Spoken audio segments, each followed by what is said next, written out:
Errors in the Bible, Episode 1.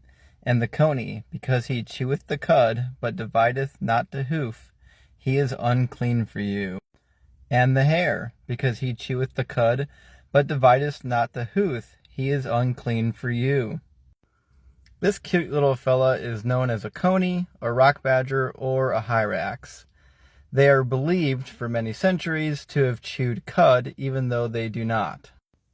Much like the rabbit, because of the motion they make with their mouth and because of the length and duration in which they chew their food, many cultures believed that they in fact chewed cud just like camels and horses.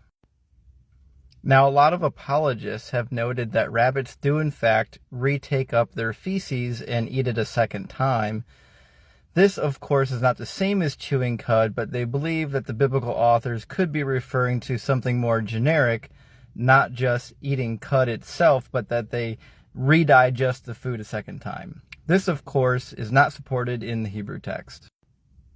The Hebrew text clearly states that the cud is continually brought up again. So it's a repeated cycle of eating, chewing, going down, and then coming back up again. Of course, the translation of cud is interesting because it derives from a word which means to scrape, which is exactly what would happen as you bring cud up from the stomach. Nevertheless, if we buy into a generic sense of to take up again, eating your poo could in fact qualify. So maybe rabbits could theoretically get a pass here, but what about the rock badger? The rock badger, first of all, lacks the ability at all to regurgitate its food, and it also doesn't eat its feces.